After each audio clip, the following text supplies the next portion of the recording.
Well, good evening, folks. I appreciate you joining me here this evening on Deep River Farm. We might as well just jump right on into it, and that would be a conversation that Brother Bud and I had. He said when you make your next video, he said you may want to talk about these issues with all this mold. I said, yeah, we probably need to, so people understand kind of what we're seeing, what everybody else is seeing, and what the people are actually experiencing that are living in these campers.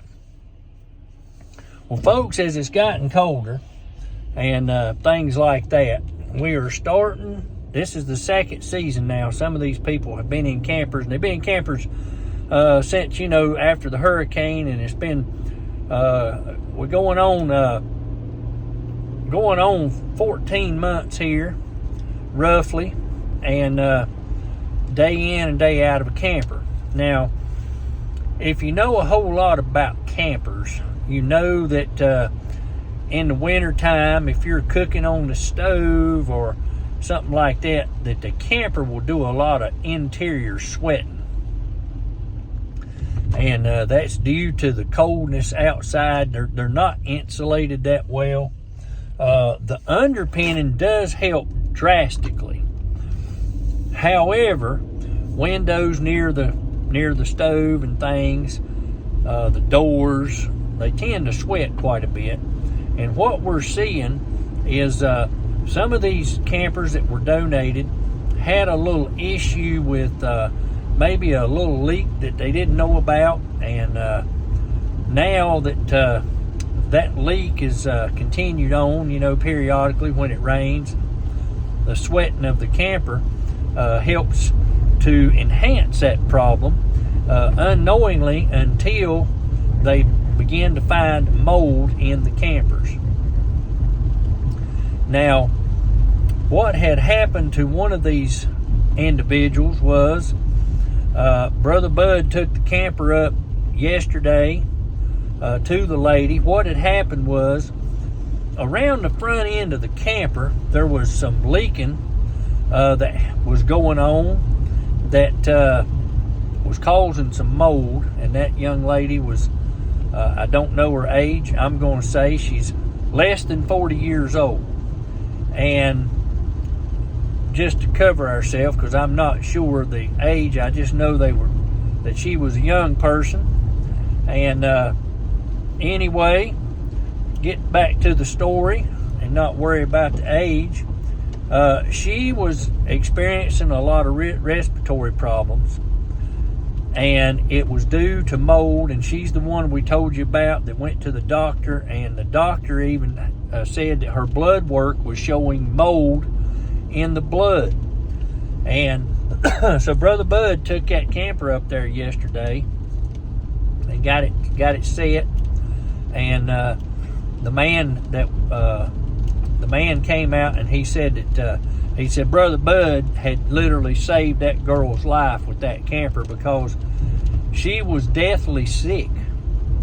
And we're starting to see this, folks, not only in that case, but we're starting to see this all over Western North Carolina. And there's still people living in moldy houses, and they think they get the mold taken care of, but somehow or another, one little old mold spore is missed or not killed, and that thing starts to spread. And once it starts spreading, you're in trouble. And it just continues on, behind the drywall or whatever, until the whole house is infested with mold. And that's what they're seeing. A lot of these houses that were flooded and all that, they went in, they done a heavy cleaning on them. They done a heavy cleaning to kill the mold and mildew and everything. And now these people are back in their houses, and they're starting to have mold issues on the new stuff that was built. And that is a big problem. That's a reoccurring problem. And I guarantee you that insurance won't touch it with a 10-foot pole. They'll they'll come out and call it a medical condition, pre-existing condition. You know, something like that. I don't know if they cover it anyway, but I guarantee if there's a way to get out of it and get out of paying it, they will.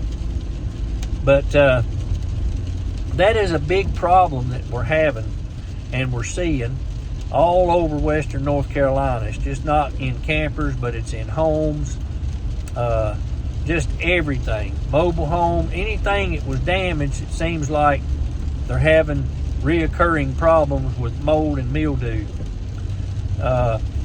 Especially in basements.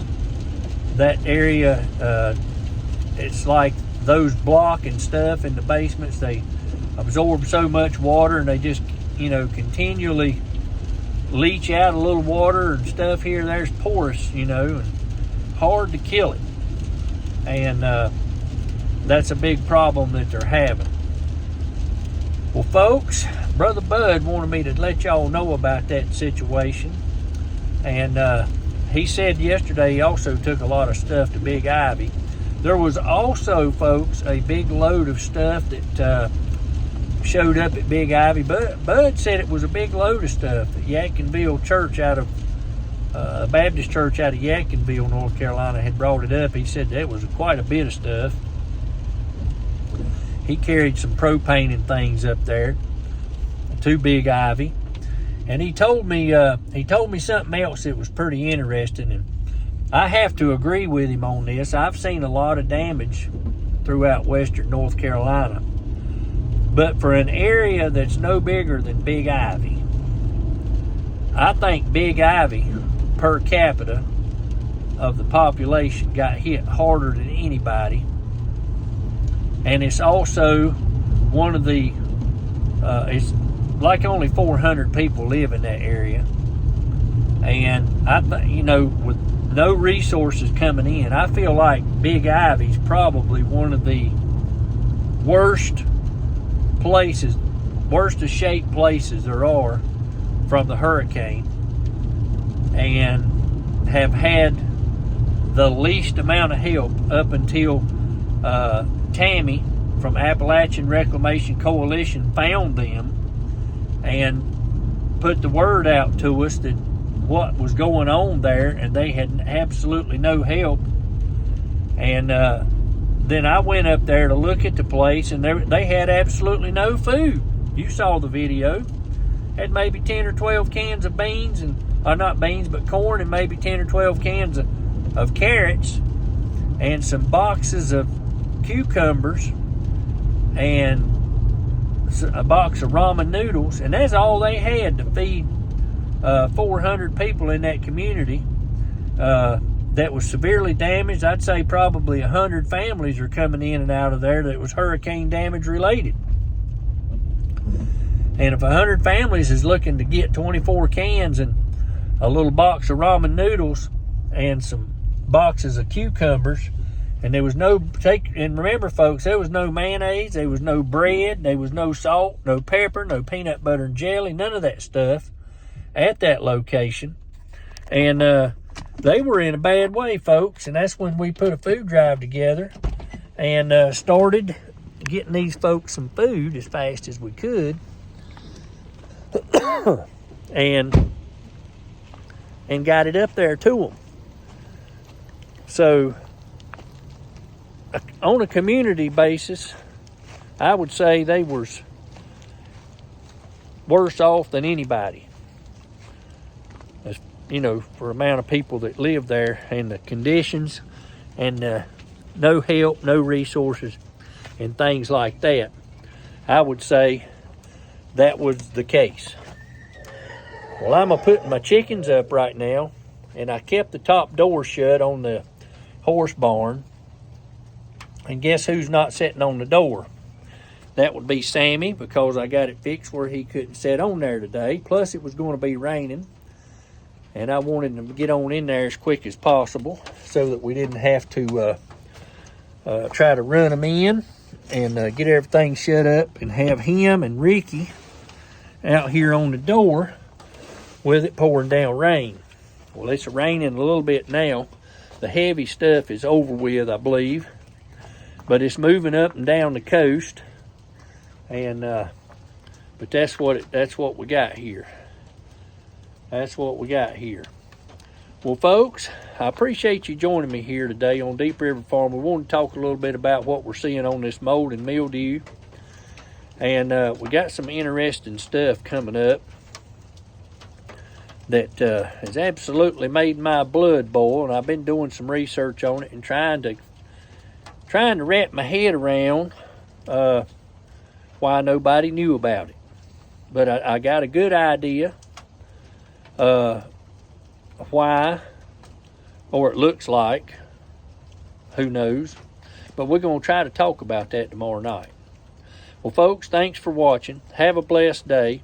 Keep those folks in western North Carolina in your prayers. It's cold, it's rainy up there. We had 20 degrees last night. I was looking this morning up toward Newland, all up in there, anywhere from 21 to 25 degrees.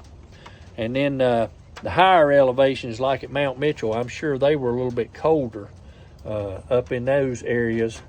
But for the most part, it was 21 to 25 up in the mountains last night. And now they're getting a little precipitation.